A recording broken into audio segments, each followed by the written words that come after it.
De l'avis de cette Chambre, le gouvernement devrait, en coopération avec les provinces, les territoires et l'industrie, développer une stratégie pan-canadienne pour anticiper, identifier et gérer les pénuries de médicaments essentiels. B, require drug manufacturers to report promptly to Health Canada any planned disruption or discontinuation in production. And C, expedite the review of regulatory submissions in order to make safe and effective medications available to the Canadian public. Debate. The Honourable Member for Vancouver East.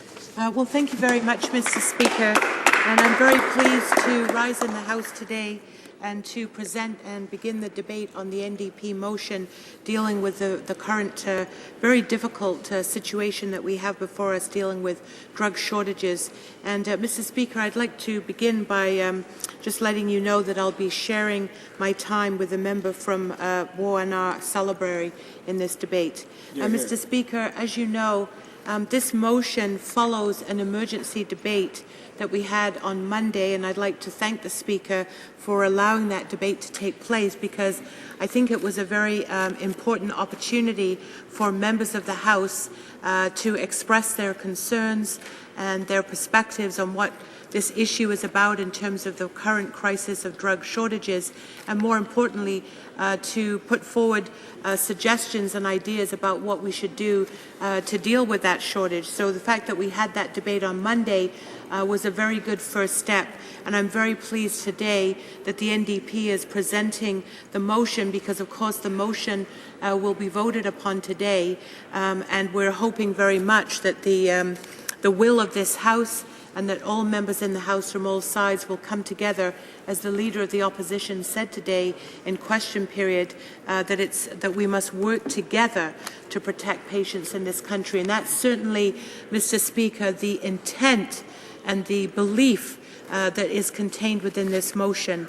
The motion, if I could just read it out very quickly, is that in the opinion of this House, the government should A, in cooperation with provinces, territories and industry, develop a nationwide strategy to anticipate, identify and manage shortages of essential medications, and B, require drug manufacturers to report promptly to Health Canada any planned disruption or discontinuation in production, and C, expedite the review of regulatory submissions in order to make safe and effective medications available to the Canadian public. Now, Mr. Speaker, we've had an enormous amount of information, both in the media, and I know we've all been receiving emails and phone calls about the impact of what this drug shortage is doing in Canada. We do know that the crisis that we're facing today specifically was triggered by the shutdown of the Sandoz drug facility, production facility in Quebec. And I think what's really concerning to us, and the reason we wanted to bring this forward, is that we believe that this production shutdown and this crisis could have been prevented. If there had been an adequate plan in place by the federal government, we wouldn't be here today debating this motion, nor would we have had the emergency debate on Monday. We do know that Sandoz supplies 90% of all the injectable medications in Canada, and 100% of the painkillers and narcotic painkillers and sedatives. So this is obviously a very important facility, and its shutdown had a very immediate impact. Mr. Speaker, I want to spend a few minutes just talking about that impact, because we do know that the shortage is having the most serious impact on patients who are in intensive care units and those who are dying and in need of pain management. I mean, I think we can only begin to imagine the stress and anxiety that places on patients who are in very, very difficult circumstances, but also on their families and loved ones. So this is something that is very compelling. Mr. Speaker, we also know that injectable opioids are the main method for pain control, for surgery, post-operative care, and for any hospital admission. So with the hospitals running low on these drugs, they're now being forced to cancel elective surgeries in order to save these medications for severely ill patients. So we can see the domino effect that's beginning to take place in hospitals across the country. We've also heard from nurses who are working in palliative care. These are people who are on the front line, who have noted that for many people in palliative care, they're dependent on injectable opiates since they can't take medications orally.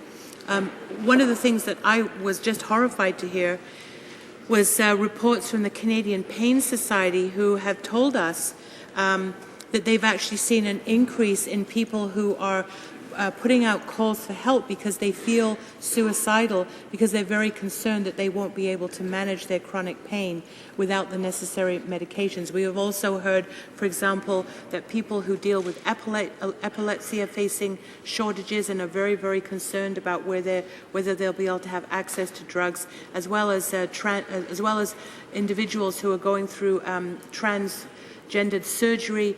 They are also facing very difficult circumstances. Now, Mr. Speaker, although, as I've pointed out, this immediate crisis was triggered by the shutdown of the Sandoz plant, I do want to make it very clear that this, unfortunately, is not a new situation. As far back as September 2010, there were a number of reports, many reports across the country about drug shortages, and in fact, the Canadian Pharmacists Association did a survey of its members, and astoundingly, 93.7% indicated they had trouble locating medications to fill a prescription in a week, and 89% of the pharmacists surveyed indicated that drug shortages had greatly increased from the previous year. So already we were seeing a very difficult situation. I mean, it seems pretty incredible that you go to a pharmacy and you think you're going to get your prescription filled, and it's an ongoing prescription, and then you find out that it's not available and everybody's put into a scramble. Just imagine the time and the resources that takes. So I do want to make the point that although we've had a particular situation right now with Sandoz, this has been a more structural and systemic problem in Canada around and indeed globally, and unfortunately it's been a problem now into a crisis that has not been responded to by the federal government. We do know that the federal government set up a working group in 2011. It has 8 organizations in that working group. They're largely made up of industry. There's no patient representative organization on that group. But the big problem, Mr. Speaker, is that they were to come up with voluntary suggestions for a voluntary system.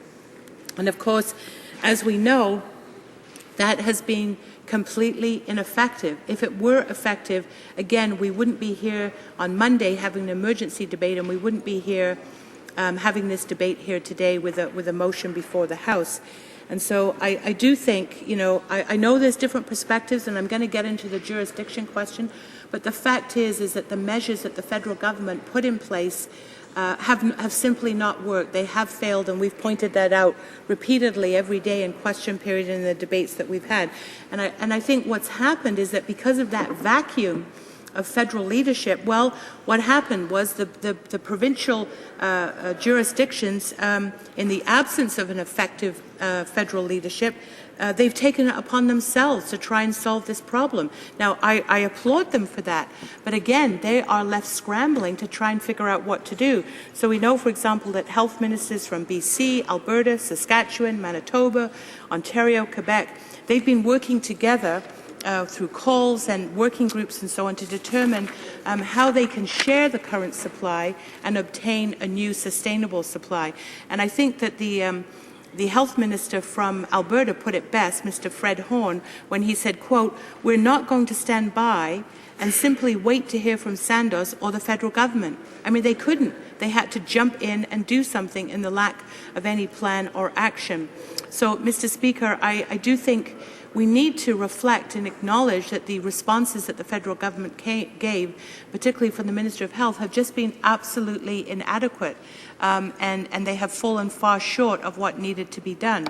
Now, I know that the Minister of Health, because I've heard her umpteen times now in the House in question period at the committee, she sort of deals with this jurisdiction question. In fact, it seemed like they were blaming everybody else for the problem rather than looking at what they could proactively do. And I do want to say, I don't believe that this debate is about jurisdiction. It's not about the federal government delivering healthcare services or treading on provincial jurisdiction. This is about the federal government's responsibility under the Canada Health Act to deal with this crisis. And so let's get off the jurisdiction thing and let's figure out actually what we're going to do about it. So, Mr. Speaker, in our motion, we have put forward some very concrete proposals that we believe will both deal with the short-term, immediate crisis as well as long-term. We want to see a nationwide strategy in cooperation with provinces and territories and industry, and we want to have reporting required. This is a key point. The voluntary reporting has not worked, and so, many people are now calling for mandatory reporting, and so I do think that's very important.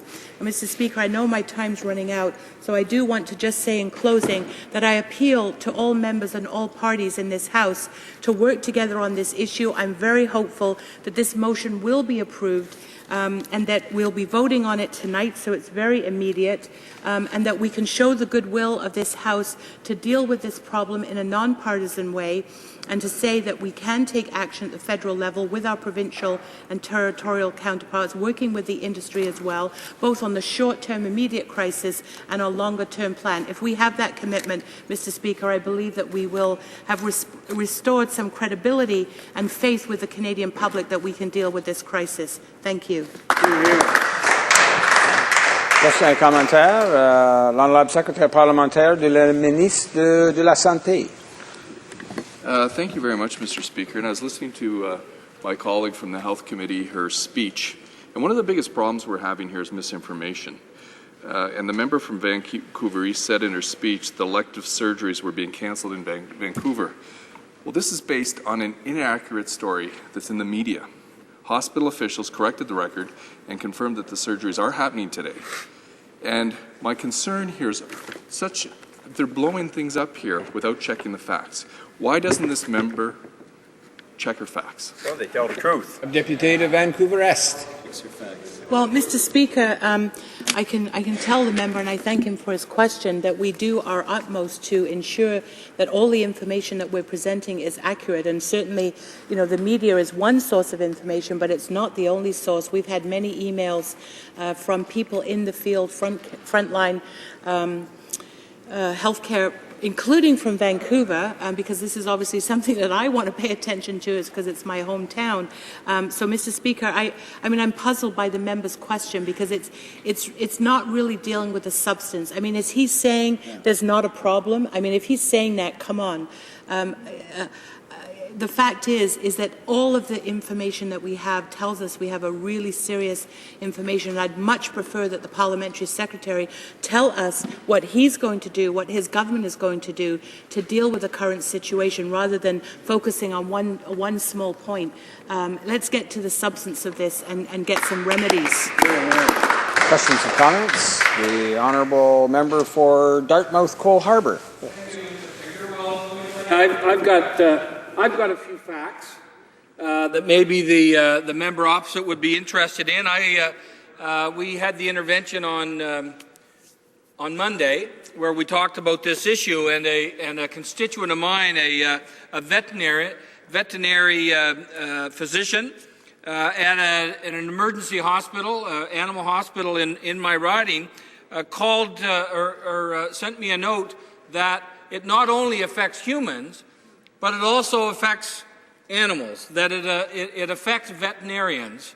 And the problem that they're having to come up with new protocol. They're having to try to figure out how to treat the animals in their care, because they are the last ones to get it after humans, and it's putting a great deal of stress and pressure on their practices and their ability to serve their clients. And I'd like to ask the member to indicate if she doesn't share with me the concern that there are more Canadians that are being affected by this problem than this government is prepared to admit. Well, member for Vancouver East. Well, thank you very much, and to my honourable colleague.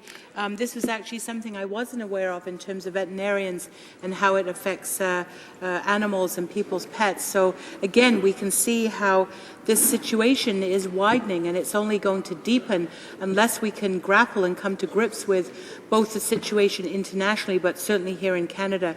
And I do feel, very concerned that in the U.S. they've taken much stronger action. In Monday's debate, I read out some of the information about President Obama's response to this crisis and the fact that Congress is taking very strong action.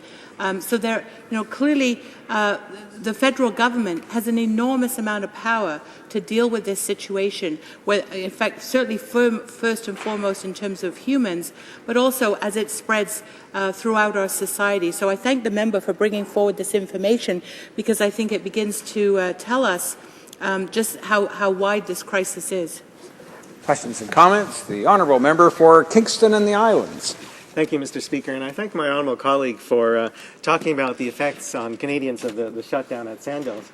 But this problem has been going on for almost 2 years now.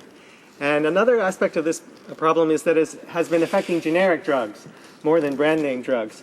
And what happens in that case is that it doesn't get noticed by certain groups of people, for example, people who are covered by drugs plans. And this happened to my father, in fact, who was taking a generic drug and then got his prescription changed, and he asked me, well, why did my prescription get changed? And so what happens is that there's a creeping change. People on drug plans don't notice because the costs are taken care of by the drug plan. But there could be costs that are increasing in the system that we don't know about, and I would ask my honourable colleague if she would agree that some study is needed to look at how this is affecting the overall cost of our healthcare system.